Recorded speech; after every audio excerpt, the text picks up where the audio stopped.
जय हिंद दोस्तों। तो आज हम लोग देखने वाले हैं remainder theorem, divisibility rule, complete concept के साथ एक्सपेक्टेड क्वेश्चन जो एग्जाम में आया हुआ था। एक बार हम लोग कंसेप्ट के साथ क्वेश्चन देखे, फिर हम लोग सिर्फ क्वेश्चन देखे, तो वो आपका कंप्लीट हो चुका है। आज हम लोग देखेंगे रिमाइंडर थ्योरम। बहुत इंपॉर्टेंट है, बहुत ज़रूरी है। बढ़िया बढ़िया तरीका का सवाल यहाँ से बनता है, बड़ा बड़ा सवाल बनता है, जो सवाल दिखने में मुश्किल होता है। हालांकि मुश्किल होता नहीं है रिमाइंडर थ्योरम, सवाल दिखने में मुश्किल होता है। तो एकदम बेसिक से हम लोग, जैसे कि अभी तक पढ़ते आए हैं, एकदम बेसिक से चीज़ों को समझेंगे। तो आप लोग, बहुत लोग होंगे जो सरकारी स्कूल से पढ़े होंगे, बहुत लोग होंगे जो प्राइवेट स्कूल से पढ़े होंगे, ठीक है। देखो, कभी भी ना शिक्षा कहाँ से हुई है ये मैटर नहीं करता है। शिक्षा ग्रहण करने वाले के ऊपर है कि वो कितना समझता है, किस हद तक समझता है। तो ये बात हमेशा याद रखिएगा कि कोई कहीं पढ़ ले, कोई फ़र्क नहीं पड़ता है। कोई बड़ा बड़ा स्कूल में जाए, बोर्डिंग स्कूल में जाए, कोई डीएवी में जाता है, कोई जेवियर में जाता है, कोई डीपीएस में जाता है, कोई सरकारी स्कूल में पढ़ के बहुत अच्छा मुकाम हासिल कर लेता है। ये बात आप समझिएगा कि एजुकेशन लेने के ऊपर है कि आप किस हिसाब से, किस हद तक चीज़ों को समझते हो, कितना गंभीर हो आप कि बस ऐसे ही शॉर्ट्स देखते देखते देखते देखते टाइम आपका चला जाता है। इन सब चीज़ों से बचिए। सोशल मीडिया बहुत बड़ा डिस्ट्रैक्शन है। तो एक रिक्वेस्ट है, वैसे आप लोग मेरा बात कितना मानेंगे ना मानेंगे ये तो आपका दिल बताएगा, लेकिन एक रिक्वेस्ट है कि आप इन सब चीज़ों से अभी दूर रहिए, क्योंकि आपका एग्ज़ाम नज़दीक है, ठीक है। उसके बाद आप ऑफिस में बैठे बैठे देखते रहना, क्या दिक्कत है कि नहीं। तो देखो, जब हम लोग स्कूल में थे ना, तो हम लोग को सिखाया गया था भाग देना। तो जो हम लोग की मैडम थी, सरकारी स्कूल में हम लोग मैडम नहीं बोलते थे, हम लोग बोलते थे दीदी जी। तो जो दीदी जी थी, शशि मैम, शशि दीदी जी, तो वो कहती थी कि भाई आज हम तुम लोग को सिखाएंगे भागा लगाना। क्या सिखाएंगे भाई? भागा लगाना। भागा जब हम लोग भागा लगाना सीख रहे थे, तो वो बोली थी कि उससे पहले टेबल याद करके आना, ठीक है। टेबल याद करना, पहाड़ा याद करना बहुत ज़रूरी है। कम से कम हम लोग को 30 तक पहाड़ा तो जुबान पे याद करके जाना होता था, नहीं तो बहुत मार पड़ता था। देखो, तो मैडम बोली कि 5 से भागा देना है 23 को, 5 से भागा देना है 23 को। तो भाई 5 का टेबल याद होना चाहिए, या तो 5 का टेबल में 23 आ जाए या 23 से कम आए। हम लोग 23 से ज़्यादा वाला उस टाइम नहीं सीखे थे। जो होता है नेगेटिव रिमाइंडर का कंसेप्ट, उसको भी बताएंगे, बहुत ज़रूरी है। अभी हम लोग पहले रिमाइंडर थ्योरम को समझते हैं। तो हम आपको शशि दीदी जी कहती थी कि भाई तुम 5 से 23 में भाग लगा दो। तो हम ऐसे देखे, 5 का 5, 5 दूनी 10, 5 तिहाई 15, 5 चौके 20, 5 पचे 25। पहले 20, बाद में 15। 5 से 4 बार में 20 और 5 बार में 25। तो भाई हम 4 बार भागा दिए, 4 बार, और यहाँ पे लिख दिए 20। बोले कि भाई अब क्या हुआ? बोले कि मैडम शेष बच गया 3। तो ये जो शेष बचा 3, ये क्या है? समझिए बात को। देखिए, भाग देना आप लोग जानते हैं, कोई बड़ा बात नहीं, सब जानता है, समझना जरूरी है। ये 3 क्या है? ये 3 क्या बचा? 23 जो है ना, 23 जो है, जब हम 5 का टेबल 4 बार पढ़ रहे थे, तो 23 को काटना है 5 से। तो 5 ना 20 तक पूरा काट दे रहा था। जब हम 5 का टेबल देख रहे हैं, तो या तो वो 20 को, वो हर 5-5 के गैप को काटते जाएगा। पहले 5 को, फिर 10 को, फिर 15 को, फिर 20 को, फिर 25 को, फिर 30 को, फिर 35 को, वो 5-5 के गैप पे सबको काटते जा रहा है। तो जब हम इसका गैप देखें, तो 4 बार में इसका 20 आया, 23 तो आया नहीं। तो भैया 20 से 3 ज़्यादा है, 3 ज़्यादा है। मतलब हम जब 23 को भागा लगाएं 5 से, तो हम 4 बार में 20 तक काट पाएँ, 20 तक हम काट पाए। अब 3 मेरा शेष बच गया। 3 क्या बच गया? शेष। शेष क्या है कि ये हम जब 5 को जब 23 से भागा दे रहे हैं, तो 4 बार में हम 20 तक ही काट पाट रहे हैं। मतलब पूर्ण विभाजन हो जाता अगर ये जो हमारा ये क्या है, ये है भाजक, ये है भाज्य, ये है भागफल, ये है शेष। अभी आपको बताएंगे। ठीक है। तो ये जो हमारा 23 है ना, अगर ये 3 कम होता ना तो 5 इसको पूरा पूरा काट देता। तो जो कम होता है या जो ज़्यादा होता है, या हम इसको ऐसे आपको समझा दें कि ये 20 से 3 ज़्यादा है, तो भैया 20 5 तो 3 को काट नहीं पाएगा, 5 के टेबल में सीधा सीधा 3 आता नहीं है, ठीक है। इसका मतलब ये 3 ज़्यादा है, 3 क्या है, ज़्यादा है, यही तो शेष बच गया। अगर हम 23 में 3 को घटा दें तो यहाँ 20 हो जाएगा और 5 इसको 4 बार में पूरा पूरा कटम कुटाई कर देगा। यही आपका क्या बचा, शेष बचा। अब देखिए भाज्य क्या है, भाजक क्या है, जिससे हम किसी नंबर को भाग लगाते हैं। भाज्य क्या है, जो नंबर भागा जाता है, जो नंबर भागा जाता है और जितना बार भागा जाता है उसको बोलते हैं भागफल। भागफल अगर यहाँ पूरा पूरा कटम कुटाई हो गया तो आएगा 0, जिसको बोलते हैं शेष। पूरा पूरी कटम कुटाई नहीं हुआ तो जो बचा वो 3 बचा। अब देखिए शेष क्या है, शेष हमेशा भाजक से छोटा होगा, भाजक से छोटा होगा।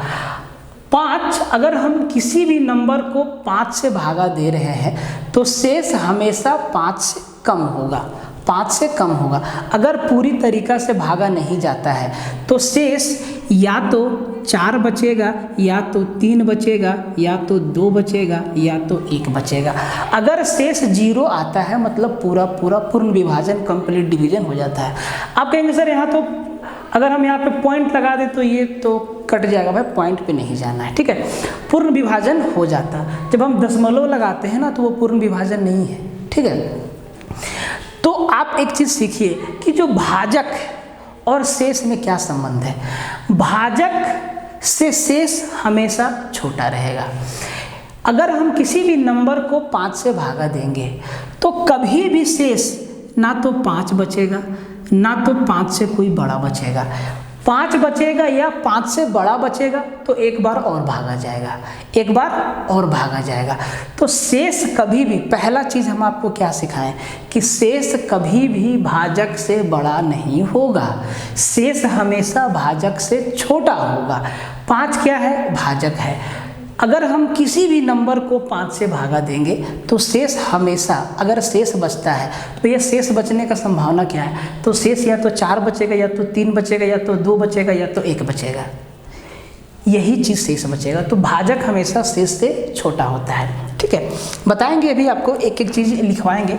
अब देखिए, अब रिमेंडर थ्योरम कहता क्या है कि अगर आप ध्यान से देखें कि सर ये 23, अगर हमको 23 लाना है, अगर हमको 23 लाना है तो कहेंगे सर 5 को 4 से मल्टीप्लाई कर दीजिए, क्योंकि 5 का टेबल हम पढ़े 4 बार तो आया 20, और 5 का टेबल 4 बार पढ़ के आया 20, और उसमें शेष को जोड़ दें तो आ जाता है 23। 5 चौके 20 और 3 23। यही हमारा है रिमाइंडर थ्योरम। और वो कहता क्या है, अब देखिए, अब जरा इसको समझिए कि हम कहाँ कहाँ किस किस चीज़ को रखते हैं, ठीक है। देखिए, जो नंबर यहाँ पे रहता है उसको बोलते हैं डिवीज़र, ठीक है, डिवीज़र। हिंदी में कहते हैं भाजक। दोनों चीज़ लिखना जरूरी है, ठीक है। जितना बार भाग देते हैं वो कहलाता है कोसेंट, हिंदी में कहते हैं भागफल, ठीक है। जिस नंबर में भाग लगाते हैं उसको कहते हैं डिविडेंड, हिंदी में कहते हैं भाज्य। और जो यहाँ पे घटाने के बाद बचता है उसको बोलते हैं रिमाइंडर। क्या बोलते हैं, रिमाइंडर। क्या बोलते हैं, शेषफल या शेष। कोई समस्या, कोई समस्या नहीं। तो 5 क्या है, डिवीजर है। 23 क्या है, डिविडेंड है। 4 क्या है, कोसेंट है। 3 क्या है, रिमाइंडर है। अब अगर हमें यहाँ से भाजक पता लगाना हो या भाज्य पता लगाना हो कि 23 हम कैसे ला सकते हैं, अगर ये चीज़ छिपा दिया, ये सारा का सारा चीज़ छिपा दिया, सीधा पॉइंट पे आते हैं। अगर सारा का सारा चीज़ छिपा दिया कि भाई यहाँ पे क्या होगा और ये सारा चीज़ आपका दिया है, तो आप क्या देखें कि 5 का टेबल हम पढ़े हैं 4 बार, तो 5 चौके 20 यहाँ पे लिखे होंगे नीचे। जब 20 लिखें और ऊपर वाला नंबर में नीचे वाला नंबर को घटाएं तब 3 आया। इसका मतलब यहाँ पे जो नंबर होगा 5 चौके 20 प्लस 3 23 होगा। कितना होगा? 23 होगा। तो रिमाइंडर थ्योरम कहता है कि डिविडेंड बराबर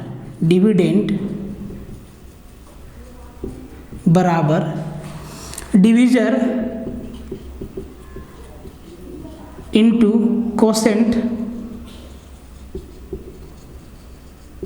प्लस रिमाइंडर।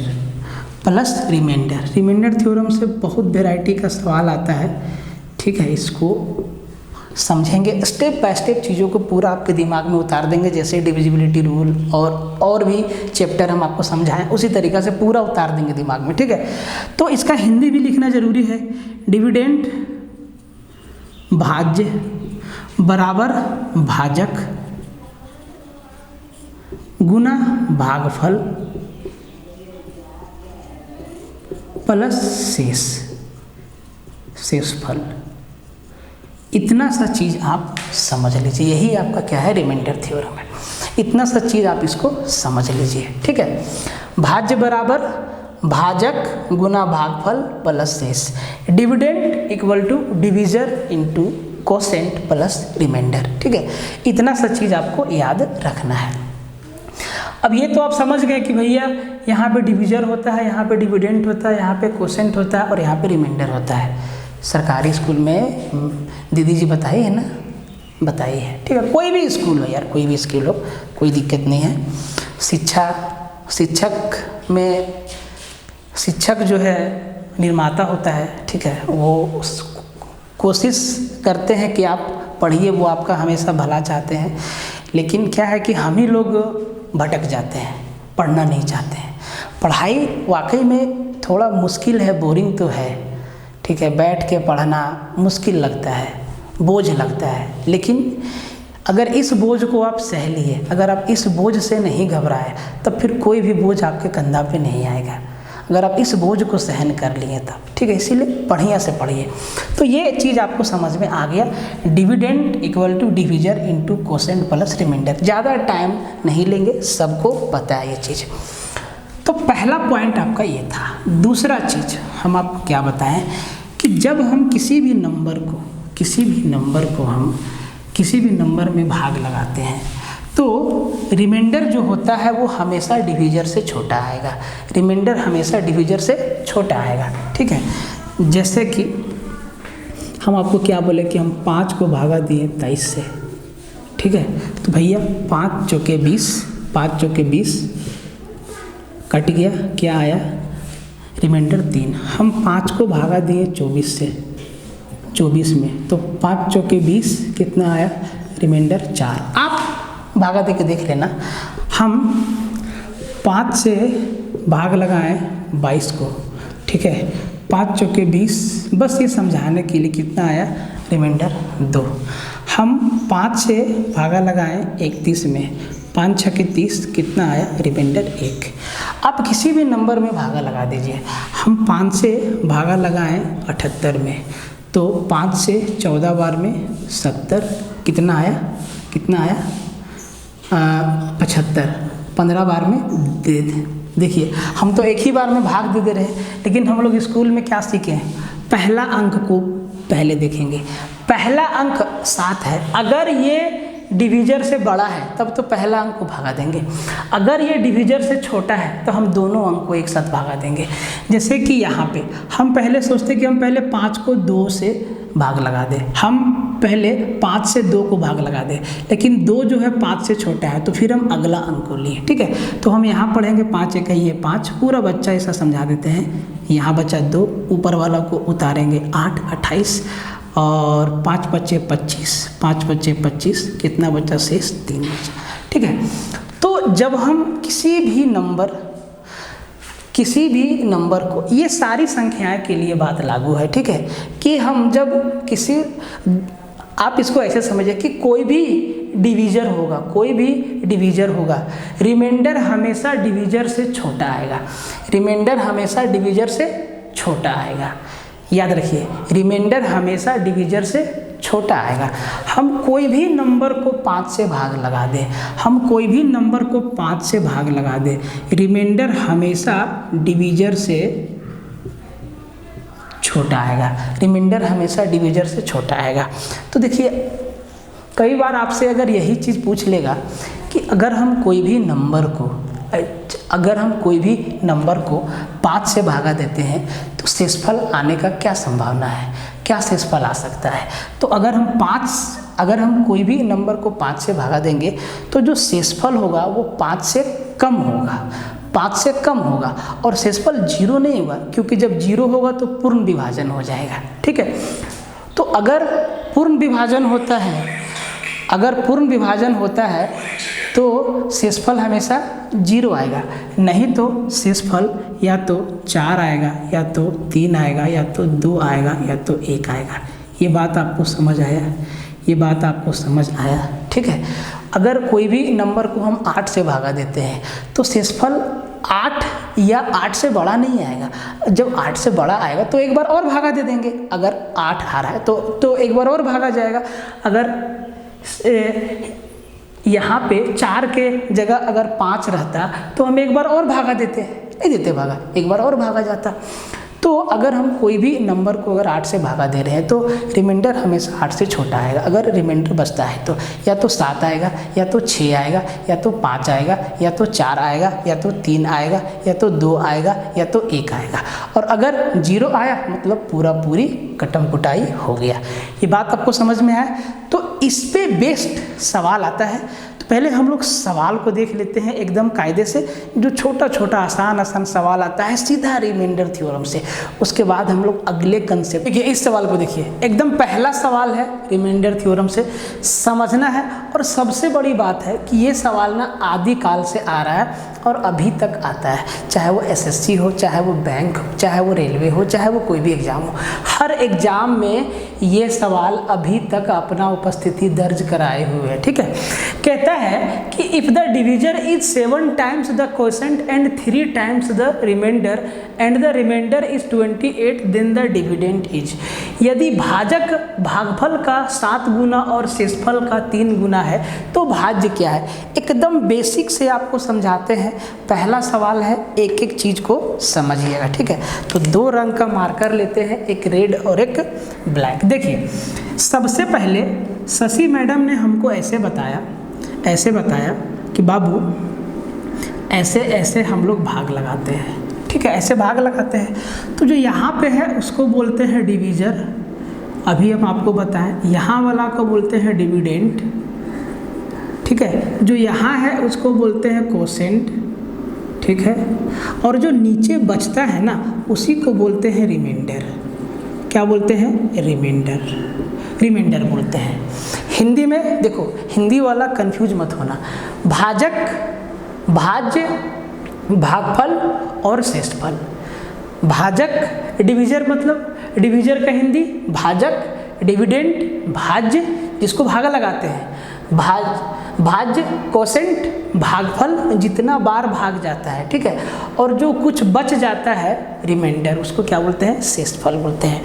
अब सवाल पे आते हैं, कहता है कि यदि भाजक भागफल का 7 गुना और शेषफल का 3 गुना है। अच्छा, यहाँ तो छूट गया, एंड द रिमाइंडर इज 28। यहाँ पे लिखना है भाई कि यदि भाजक और 3 गुना है और शेषफल 28 है। शेषफल कितना है भाई? शेषफल 28 है, तो भाज्य है। यदि भाजक भागफल का 7 गुना और शेषफल का 3 गुना है और शेषफल 28 है तो भाज्य क्या है? डिविडेंड आपसे पूछा है, ये वाला आपसे पूछा है। तो देखिए, शेषफल कितना है? 28 है। शेषफल क्या है? 28 है। कहता है कि भाजक भागफल का 7 गुना और शेषफल का 3 गुना। जो आपका भाजक है, जो आपका डिवाइजर है ना, जो आपका डिवीजर है, वो कोसेंट का 7 गुना है, इसका 7 गुना है, और रिमाइंडर का 3 गुना है, रिमाइंडर का 3 गुना है। तो एक बात बताइए, अगर रिमाइंडर मेरा 28 है, अगर रिमाइंडर मेरा 28 है तो डिवीजर मेरा कितना होगा? 28 का 3 गुना, और 28 का 3 गुना कितना? 84 होता है, 84 होता है, मतलब डिवीजर मेरा कितना है? 84 है। अब और क्या है, यदि भाजक भागफल का 7 गुना, ये जो 84 है ना, भागफल का 7 गुना है, भागफल का 7 गुना है। अब एक बात बताइए, यहाँ पे कौन सा नंबर है जिसका टेबल 7 बार पढ़ेंगे तो 84 आएगा? कहेंगे सर 12 सत्ते 84, मतलब कोसेंट क्या है? 12 है, 12 है। भागफल क्या है? 12 है, 12 है। अब क्या बचा? डिविडेंड। तो हम आपको अभी क्या बताएं, अभी हम आपको क्या बताएं रिमाइंडर थ्योरम में, कि dividend equal to divisor into quotient, quotient के लिए QO लिख दिए, प्लस रिमाइंडर। यही चीज़ हम आपको बताएं, डिविडेंड बराबर divisor into quotient plus remainder. Dividend को हिंदी में क्या कहते हैं? भाज्य, जो पूछा है। डिवीजर को क्या कहते हैं? भाजक। कोसेंट मतलब भागफल, और प्लस R मतलब रिमाइंडर, शेषफल। अब देखो सब कुछ है अपने पास, डिवीजर है, कोसेंट है, रिमाइंडर है, डिविडेंड तो निकाल सकते हैं। एक चीज़ समझिए, जब हम भागा का काम करते हैं ना तो 4 चीज़ आपको दिखेगा, डिवीजर, डिविडेंड, कोसेंट और रिमाइंडर। इस 4 चीज़ में कोई 3 चीज़ दे के एक चीज़ आपसे पूछ लेगा, कोई 3 दे देगा और एक चीज़ आपसे पूछ लेगा। हो सकता है कि आपको डिविडेंड बता दे, कोसेंट बता दे, रिमाइंडर बता दे और डिवीजर पूछ ले। हो सकता है डिवीजर दे दे, डिविडेंड दे दे, रिमाइंडर दे दे और कोसेंट पूछ ले। हो सकता है डिवीजर बता दे, डिविडेंड बता दे, कोसेंट बता दे और रिमाइंडर पूछ ले। तो 4 चीज़ है, 3 चीज़ का जानकारी देगा, चौथा आपसे पूछ लेगा। और अगर 4 चीज़ों में कोई 3 का जानकारी दे दे तो चौथा चीज़ हम लोग आसानी से इस रिमाइंडर थ्योरम से निकाल लेंगे। अब देखिए पहला सवाल है, एक एक चीज़ को समझा रहे हैं, बच्चा जैसा समझिएगा। तो भैया भाजक, भाजक डिवीजर कितना है सर? तो 84 है। डिवीजर मेरा कितना है? 84 है, इंटू भागफल कितना है? 12 है, 12 है, प्लस रिमाइंडर शेषफल कितना है? तो 28 है, 28 है। अब यही तो मेरा डिविडेंड बताएगा, यही तो मेरा भाजक है, यही तो मेरा भाजक है।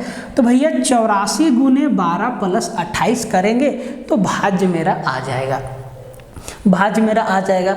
अब जरा देखिए, यहाँ से 4 दूना 8, 8 और 8 16 का 6, 6 सब में है।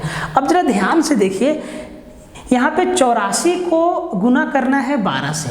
जैसे 84 को गुना करेंगे 12 से, अगर हम 84 को 10 से गुना करते हैं तो 840 आता है, मतलब 800 और अभी 2 बार गुना करना बाकी है, मतलब 1000 तो पार हो जाएगा, 1000 तो पार हो जाएगा। इसका मतलब ना तो A होगा ना तो B होगा, ठीक है, या तो C होगा या तो D होगा। अब देखो 84 गुना 10 840 हो गया, और फिर 84 गुना 2 168, 840, 900, 1000, 1000 आपका हो गया 1000 कितना 840 और 168 1008 हो गया। अब 1008 में 28 जोड़ेंगे तो कितना यहीं पे रह जाएगा, 1036 आपका क्या हो गया? डिविडेंड हो गया। मतलब जो आपका नंबर यहाँ पे है वो क्या है? 1036 है। क्या है? 1036 है। यही चीज़ आपसे पूछा है। अब देखिए, अब जब एग्जाम में ऐसा सवाल आएगा, अभी हम और सवाल देखेंगे, तो ऐसे करने की आवश्यकता नहीं है, ऐसे हम आपको समझाने के लिए लिखे हैं कि ताकि आप चीज़ों को समझिए, आपके दिमाग में कंसेप्ट बैठे कि कौन सा चीज़ कहाँ पे रहता है, किसको क्या कहते हैं, ठीक है। जब एग्जाम में ये सवाल आएगा तो आपको करना क्या है? देखिए, आपको करना क्या है, आपको सीधा फॉर्मूला याद है, रिमाइंडर थ्योरम याद है, रिमाइंडर थ्योरम याद है, निकालना क्या है? डिविडेंड। निकालना क्या है? डिविडेंड। भाजक, भाज्य निकालना है। क्या निकालना है? भाज्य निकालना है। तो क्या दिया है कि भाजक भागफल का 7 गुना और शेषफल का 3 गुना है। तो सर भाज्य बराबर क्या होता है? अगर शेषफल मेरा 28 है तो पहले तो प्लस में 28 जोड़ देंगे क्योंकि शेष को लास्ट में जोड़ते हैं, और शेष का 3 गुना है भाजक, तो 28 दिया 84 मेरा हो गया भाजक, और भाजक में गुना होगा भागफल। और जो भागफल के बारे में कहता है कि भाजक भागफल का 7 गुना है, मतलब ये जो 84 है भागफल का 7 गुना है, मतलब जो भागफल होगा वो 12 होगा। अब यही तीनों को जोड़ देना है, 84 गुना 12 प्लस 28 आपका आंसर आ जाएगा।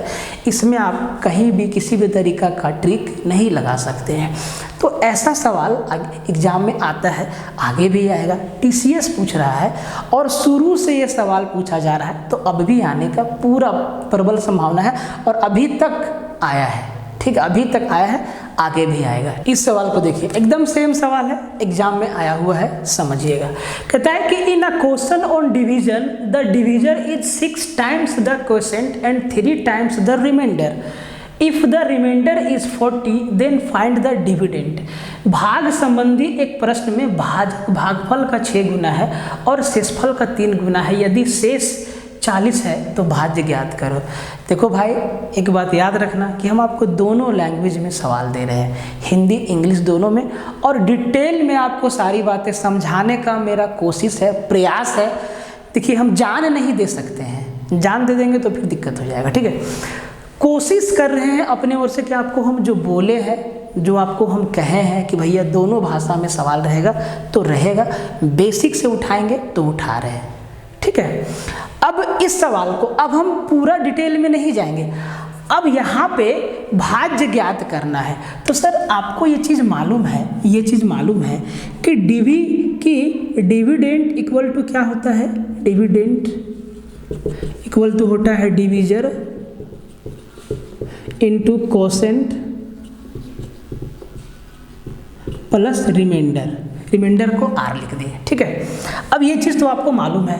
रिमाइंडर दिया है कितना? 40 दिया है। रिमाइंडर कितना दिया है? 40 दिया है, प्लस अब क्या बोला है कि भाजक जो है भागफल का 6 गुना है।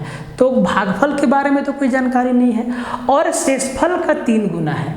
जो भाजक है, जो डिवीजर है, वो शेषफल का 3 गुना है। शेषफल कितना है? 40। 40 का 3 गुना कितना? 120।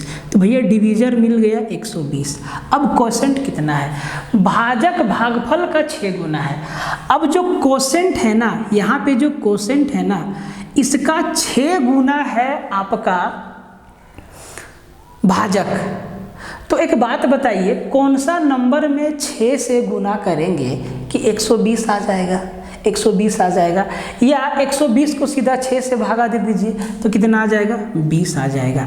देखिए, 40 का 3 गुना 4 तिया 12 120, 20 का 6 गुना 120, यही सवाल बोला है।